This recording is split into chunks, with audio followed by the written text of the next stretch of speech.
The next day, Wanda was knocking on Darren's door, looking as good as new. She had a short stack of boxes in her arm, so she rather comically used her forehead to knock a few more times. "Hey," he answered the door, seeing her load and looking surprised. "Blackout day?" Wanda begged, giving him puppy eyes. "Today?" he said, stepping aside to let her in. She tottered forward and set her burden on the coffee table of his apartment sitting room. "Oh, I can't, baby. I have a shoot this afternoon." He pointed at the calendar, which had some red marks on that day's date. "Blackout night?" Wanda tried. Darren held his chin in thumb and forefinger. Wanda never stayed over for the entire night at his place. Was this his chance to finally make that happen after 2 years of dating? "Okay, but only if you promise to stay put during my shoot today and not wander off," he said. Wanda nodded and promised. Darren smiled inwardly. Maybe if she had a good poke around when he wasn't there, she could feel more comfortable and stay overnight. Blackout Day was something Wanda and Darren had invented together. They would hole up in Darren's apartment, lock the doors, and turn everything off. Phone, internet, TV, radios, everything. They would be unreachable until one of them left, and they could use the time to unwind and spend some quality time together. Sometimes that meant naps, other times it meant sex, and other times it meant 6 hours worth of board games and junk food. According to these short stack of boxes Wanda had brought with her, it was going to be some combination this time around. "When do you have to go?" Wanda asked. Darren checked the clock on the wall. Pretty soon, sorry," he said. "You can hang out here if you want. I know your place is sort of a drive to go over there and then just come back tonight." "It's okay for me to be here by myself?" Wanda wondered, looking around like she'd never seen the place before. "I got nothing to hide. Mi casa, su casa." He leaned and kissed her before grabbing his car keys and sunglasses. "Gotta run. Raid the fridge if you wanna." After that, he was gone. Wanda flopped down on the couch as the silence took over the apartment. Darren wouldn't be back for hours. Smiling a bit, she went and took a shower first. Her benefactor didn't exactly act as welcoming when practicing the healing arts. She used up all the hot water she wanted and then came out wrapped in a towel. Getting a bottled water, she flopped onto the couch to air dry for a bit. She stared at the ceiling fan before slowly sitting up again. She'd never been in Darren's apartment by herself before, she suddenly realized. What if he had a porn stash or something scandalous she could poke fun at him for? She smiled wryly and decided to go snooping.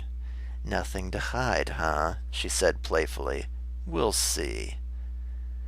Wanda wandered the apartment, shaking her head at all the skin lotions and body image products her lover kept. He was a male model, but this outstripped Jasmine, Aiko, and herself combined. Well, if you had to look good for a living. Wanda had certainly seen the bedroom before, and the bathroom was nothing interesting. The linens were boring. In the kitchen, she spotted a shoebox on top of the cabinetry.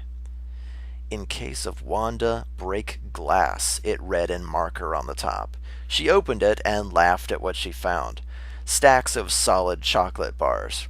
Darren always seemed to have a chocolate bar handy during the times of the month when Mother Nature was being particularly cruel to Wanda. This must have been his stash. She put them back without taking any, shaking her head with a smile. She poked her head into his little office space and spotted a poster of Darren himself pinned to the wall. That's new. She crossed the room to have a closer look.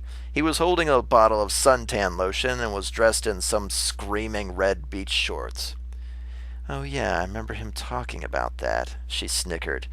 She almost pawed around on his computer, but didn't. He might have had work records or something in there, and she didn't want him to get in trouble. Getting back into her clothes, Wanda made herself a sandwich and sat at the coffee table to eat it and flip TV channels. She spotted a women's magazine poking out from under it. The earmarked page was another ad of Darren giving a thumbs up while standing on a beach setting. It was an ad for a travel agency. She almost rolled her eyes at how much stuff of himself Darren kept around, but she quickly remembered she had copies of every newspaper article that mentioned Shield Maiden. The pot was certainly calling the kettle black there. Then she found it. Nestled under the couch, her fingers brushed it when she dropped the remote on accident. It was a paperback novel. Chocolate Vanilla Swirl, an ice cream parlor girl's story. It was one of those Harlequin romance novels. Wanda's eyebrows slowly climbed into her bangs. The gorgeous naked man on the cover was pictured from his lower waist to his neck, but she knew that body. His body. Darren was the model on the cover. "Oh my God!" she roared with laughter. She threw herself back onto the couch and laughed until she was in tears. She ached. She turned on her side, looking at the cover again. "Darren, oh my God!" She laughed helplessly, slapping the book away so its hilarious power wouldn't paralyze her anymore. It fell off the coffee table to the floor. Immediately she got out her phone and took a picture of it. She sent it to Jasmine and Aiko. "Gross," Aiko texted. "Oh my God, ha ha ha, winky face, heart-shaped smoochy face," Jasmine texted. Wanda fell into more hysterics, but then got a hold of herself. She had to read this. She had hours until Darren got home. She had to read as much of it as she could before he got back. She'd find another copy later, but this was just too much. Darren returned that evening, and they did everything they promised each other they would do. Locked doors, TV and the rest turned off, and some solitude for just spending time together.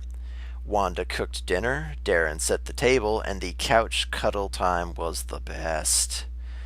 Things did get a little more naughty later that night, though. Darren introduced Wanda's ankles to her ears a few times, demanding that she say his name louder and louder. When they were both sated, they fell asleep in each other's arms, exhausted. It was everything Wanda had needed after a hard battle and encounter with her benefactor. The clock read past midnight when Wanda awoke. Slipping from bed to use the bathroom, she staggered sleepily to get her things and her clothes. She was reaching for the doorknob to leave when Darren's voice floated to her out of the darkness in the bedroom. "Wanda, stay," he said softly. She whispered. "Go back to sleep," she tried to soothe him. She heard him shift in the bed, and she opened the door to go. "Will you ever stay?" Darren whispered. "I love you." Wanda winced. The words shot her through the heart. "I love you too." She hesitated to leave, staring at the floor. More shuffling in the dark. When he said nothing else, she allowed herself to go and locked the door behind her. She went home with a guilty feeling in her heart, but she knew he would forgive her. He always did. But she didn't hear from him for a few days after that night. Wanda spent the following afternoon actually doing inventory like she was supposed to, grumbling and shuffling papers for hours while precious shop time was spent closed. She really did want to hire an assistant, but she didn't want to run the risk of any of her Shield Maiden stuff getting discovered. Or anything getting stolen, for that matter. When her father had owned the place, he'd had a number of employees make off with choice items under his nose, and he'd never invested in a security camera to show solid proof. Oh well, she could do this all herself. Wanda was somewhere in hour 7 of her inventory when the phone rang. "Wanda Summers, Antiques, Collectibles, and Curiosities." "Wanda, it's Tony," the voice on the line said. Tony was her handwriting analyst. He checked baseball card signatures and the like for her store, and made a tidy profit under Wanda's generous 20% share. "Tony, what's up?" Wanda said, gratefully tossing her clipboard onto the front counter to talk. "Remember that big stack of old books you bought from that old lady's estate a few months ago?" "Yeah." "That copy of Dracula? It's legit," he whispered. Wanda's breath caught in her throat. "The laid-in signature inside?" "It's real," Tony whispered again. 1897. Any book collector worth their salt knew that an autographed copy of Dracula could be worth tens of thousands of dollars. Wanda's throat was dry. "What do you want to do, Wanda?" Wanda licked her lips a little. This could be the biggest, most fantastic item to ever come across her shop. Send it to forensics to confirm the age of the latent signature, she said, already getting a little jittery. She did a quick search online for confirmed sales, cradling the phone with her cheek. The lowest confirmed auction sale of a Bram Stoker signature copy of Dracula was $27,000. Wanda's eyes widened. She could be rich. I already did, Tony said. I'd say you're rich. Yes! Wanda shouted, thrusting a fist into the air. She did a little dance around the shop, twirling past bird cages and baseball cards as she went. Don't forget, I get 20% of that, Tony reminded her with a laugh. Right. She tried to contain herself. $27,000, at least. And there were always buyers for famous authors like that. She would just have to find the right auction and reliable transport. Transport! She could get a brand new van and retire the old one she had. Wanda's head spun with the possibilities of what she could do with that much money. She had to catch herself a little. She hadn't sold it yet. She had to sell it first. Congratulations, Wanda. Tony sounded pleased with himself. You got a real treasure there. Less than 2 weeks later, Wanda was in her formal black dress at yet another auction event. This wasn't for police paraphernalia or stolen goods. This was a proper silk and satin sort of auction.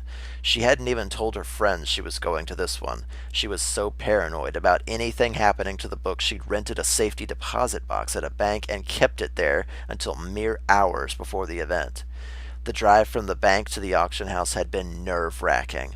By the time people started taking their seats with their little numbered fans, black ties, and sparkling dresses, Wanda felt a little out of place. She headed for the back row, eagerly awaiting when her lot would come up. After what felt like ages, it was finally time. And here we have it, ladies and gentlemen, a copy of Bram Stoker's Dracula with an inlaid signature from the author himself. The auctioneer spoke quietly into his microphone. There was some interested murmuring around the room. For you non-book collectors, an inlaid signature is a snippet of any document the author may have signed during his lifetime, posted into the book itself. It is not a signed copy of the book, but includes a Bram Stoker signature within its pages. The interested murmur died down a little, and some people leaned to whisper to one another. The seller has insisted on a starting price of $22,000. The signature has been cross-examined and declared legitimate. Any takers? A few fans went up right away, and Wanda let out a long breath of relief. The worst thing was seeing no bidders at all, and already there were several interested parties. I see 23,000, 25, 30, 33,000, 34, 36. Wanda's eyes bulged as a handful of gentlemen fought for it. Her grin got wider and wider. Sold for $47,500 to buyer 339. Thank you, sir. Wanda squirmed in glee, trying not to shout in exhilaration. $47,000! She clenched the sides of her chair in ecstasy. It was more than she'd ever dreamed. As though on cue, everyone's cell phones started going off. A battle alarm? Now? A loud murmur went up through the crowd as everyone started reaching for their phones to read. Supers battle in progress in the riverfront area. Laser Wolf is fighting vigilantes, judge, and jury. Please avoid major roadways and report to safety bunkers if able. The auctioneer cleared his throat. The remainder of the auction will be postponed for safety reasons, ladies and gentlemen. Please make your way to safety, or please accompany me to the bunker in our basement. He tapped his auction gavel on the waiting podium. Wanda rose quickly and made for the exit. Finally, those two had shown up again. She went to her beat-up old van tucked in an alleyway somewhere. You are getting replaced, old girl, she told the van as she climbed inside to strip out of her formal wear. Squeezing into the bright purple leotard and getting her boots, gloves, and masks, she stood and cracked her knuckles. Rematch time, she said officially, grabbing her shield. Shield Maiden exited the van, checked both ways, and then jumped up a fire escape. Scaling the stairs and getting to the roof, she oriented herself by the setting sun. Clutching her shield by the strap, she ran as hard as she could and leaped from one building across an alleyway and onto the next roof. Tumbling and popping back up on her feet, she went straight as the crow flies towards the waterfront. The buildings were close together, and she made excellent time. The sun touched the horizon, and the tall buildings of the city were already casting their shadows long when Shield Maiden arrived on the scene. There was a massive container ship parked under one of the major city bridges. Even as she approached, she saw entire blocks of containers go sailing out over the water, splashing spectacularly as they went. A blue line of light and energy lanced into the sky, and a red one answered. The blasts went back and forth, neither being stopped by anything on the ship. Laserwolf was fighting Judge. Another avalanche of shipping containers went into the water. Not knowing how else to get on board quickly, Shield Maiden jumped from the rooftop, slid down a long chain, and spin-jumped off the end like an ice skater. Making a hoop shape with her arms and keeping her eyes closed, she took a deep breath. There! She landed on a sinking container. Running to its edge, she jumped between containers to cross the water like a ridiculous video game character. Landing with a graceful tumble, she thrust herself upright to take in the scene. Laserwolf, the city's most powerful superhero, was locked in combat with both judge and jury. Jury's hammers danced back and forth, making his metal armor ring and gong. Dents were appearing with hairline fractures to match, but he was paying her very little attention. The hulking monster of ray guns and cannons was focused on Judge. She was leaping back and forth, swinging her polehammer and dotting his chest with blasts from her mirror-like faceplate. Laserwolf gave a metallic roar, panels and slits opening up all over his body. Ray guns and lasers blasted in all directions, firing wildly and without aim. Judge crossed her arms over her face and breasts, leaping backward as Jury cartwheeled away with a shout. The panels all closed, and the three of them squared off. Judge and Jury were both panting. Shield Maiden marveled at Laserwolf's power. "This is your final warning." His voice was without tone or gender. "Surrender and be taken into the local authorities. Failure to comply will result in greater injury." "There was no massive shipment of drugs coming into the city, was there?" Jury demanded loudly, rolling her wrists with both her block hammers. "Someone gave us false info so you could find us. There's no bad guys here." "You have 10 seconds to comply," Laserwolf droned, widening his stance with a squeak of robotic hydraulics. His shoulder plates snapped open, revealing a twin pair of glass lens cannons. They whirred to life. "Stay back, Jury," Judge said, lifting a hand. "He is dangerous." "And he's got backup." Shield Maiden chose that moment to reveal herself, standing atop some shipping crates. "Remember me?" "Shield, bitch!" shouted Jury, pointing at her accusingly. "What? No," Shield Maiden said, exasperated. "That is not my name." "Shield, bitch! Were you a part of this, too?" Jury pointed at Laserwolf. "Ah, God." Shield Maiden facepalmed, and she swore she heard Judge sigh. "Time is up," Laserwolf suddenly said. The twin laser cannons ignited, and 2 beams of light and heat rushed forth. Judge braced against it, lifting both her hands. The lasers curved around her as a magical energy rushed to her cause. A domed shield of power formed to protect her for a moment. Jury leaned into her teacher so she wouldn't get fried. A twitch pop sent a small canister flying off of Laserwolf's person like a used bullet shell.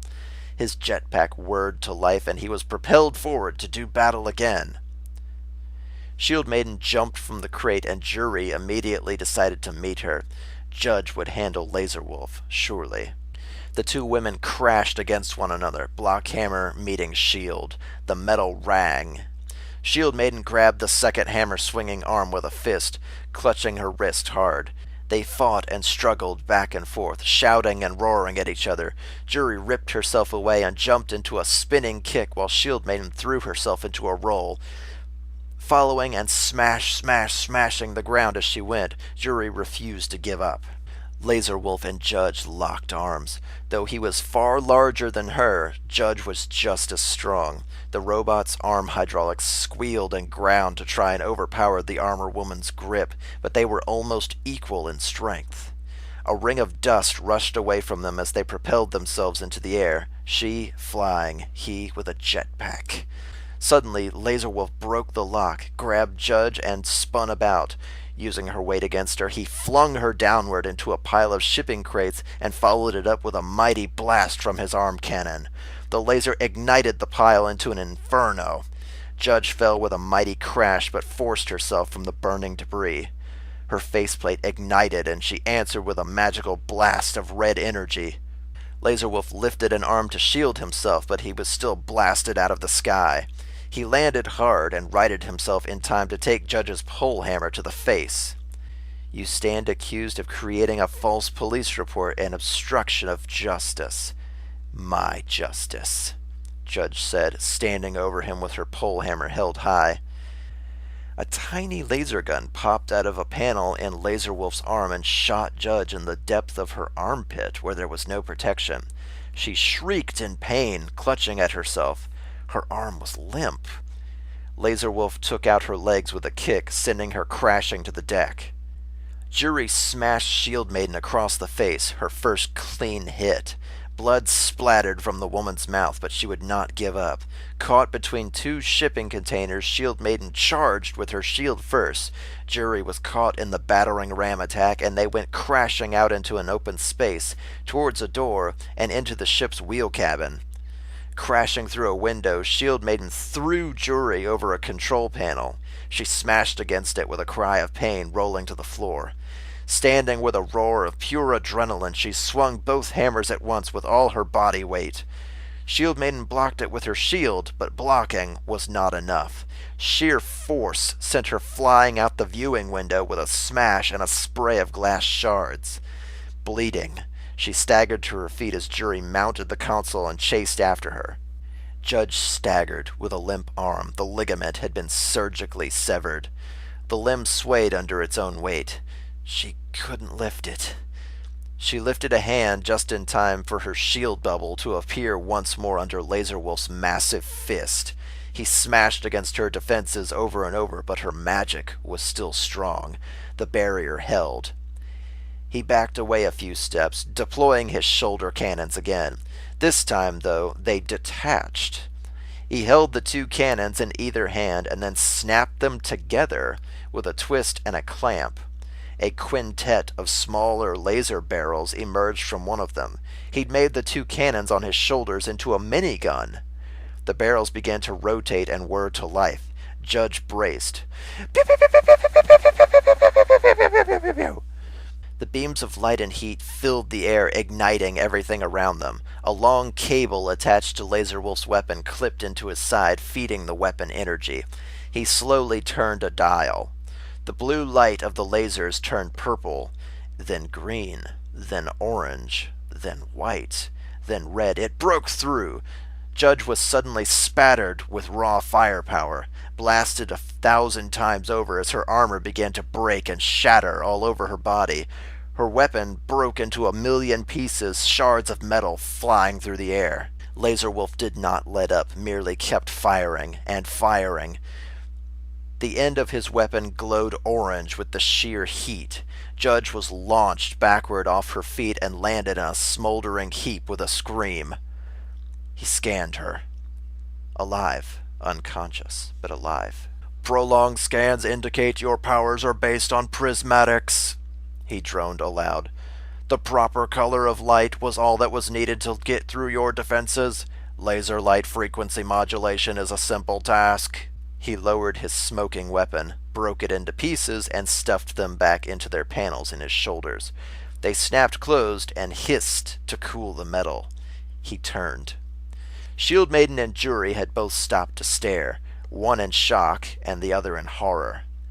"Judge!" Jury shouted, her mouth agape. Hatred filled her gaze and tears welled up. "You killed her! You bastard!" She charged wildly, but a round shield swung into her vision and she was clotheslined. Her feet flew out from under her, and she almost somersaulted backwards before she crashed to the ground. Her hammers went flying in either direction. Shield Maiden stood over her, panting. Blood had blossomed from Jury's nose. She was unconscious.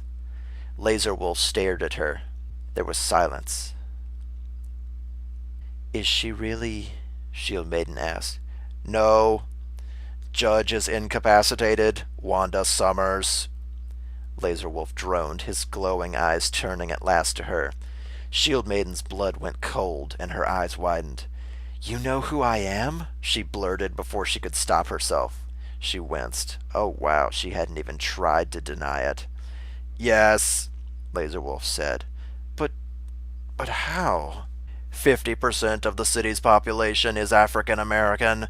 50% of that is female. 10% of that is over 6 feet tall. 5% has cropped hair like yours," Laser Wolf said, turning to scan Jury with a soft blue light. Unconscious, probably suffering a sizable concussion. "Candidates that share your body type, eye color, and proportions were not many." Shield Maiden went hot in the face, mouth a little agape. Well, Shield Maiden said, backpedaling. This was not how she thought her first conversation with the most powerful superhero in the city would go. She thought she'd meet Laser Wolf someday, maybe exchange some witty superhero banter or fight a bad guy, but not this. "Are you going to tell people who I am?" "There is no reason to expose your identity. Shield Maiden has proven to be a symbol of good to the populace." His glowing eyes suddenly projected a newspaper cover onto the ground next to them. It was the Lord Dragon article. "But should you stray from the side of the law, you will become like them." Laser Wolf grabbed Jury around the middle with one massive hand, the hydraulics of his fingers humming. "I would never," Shield Maiden said defensively, watching him go to gather up Judge's battered body. He put them both on his shoulders. "Then we will have no problems," Laser Wolf said, turning to go. "Wait." Shield Maiden reached towards him as his jetpack began to hum to life.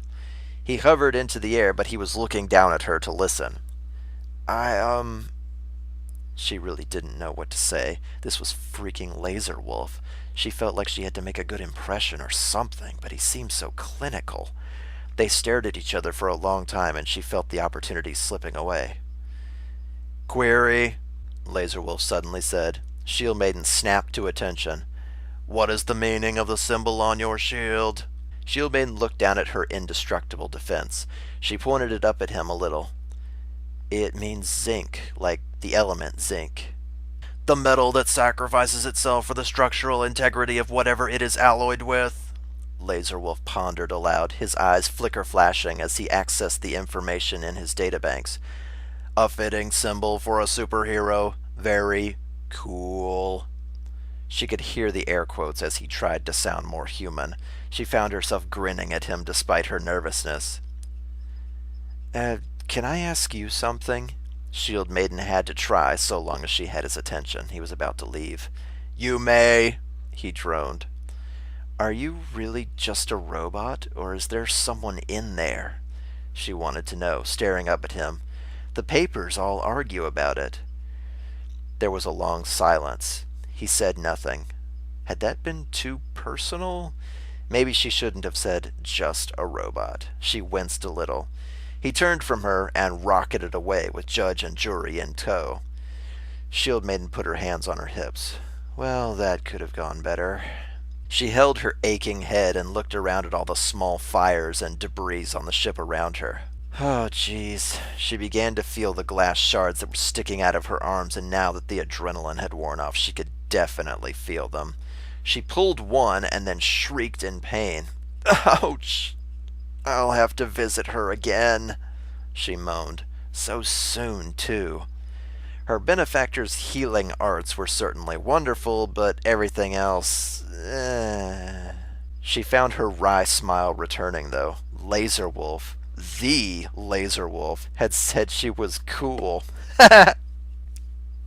The next day, after Wanda had been seen to and lectured by her benefactor and finally finished all of her inventory work, she was free for some leisure time. She thought to call Darren, but he was still sore about her leaving the other night. Best to let him be mad for a while. He would cool down. She received the money from the sale of the inlaid signature Dracula book, and she was so excited. She took her housemates out for a nice buffet dinner to celebrate, sent Tony his promised 20%, and got online to pick out a new van for herself. The following day, the old van was retired, and she didn't even bother bartering with the used car salesman. It was a rickety thing of rusty wheel wells and replaced engine parts. She took his first offer and then took a cab to the new car lot on the other side of town. Budgeting carefully to make sure she could afford the insurance and such, Wanda wrote the startled saleslady a check to buy the vehicle outright. By that afternoon, she was the proud owner of a brand new company van. She wrote another check to have Wanda's Antiques painted on the side in bright purple letters, and it was all done. Grinning from ear to ear, Wanda drove through the city in her new van. It had shelves, hidden panels for tools, lots of bells and whistles around the driver's seat, and even satellite radio. That was nice. She drove it to her antique store first so she could see where she would store all of her Shield Maiden stuff.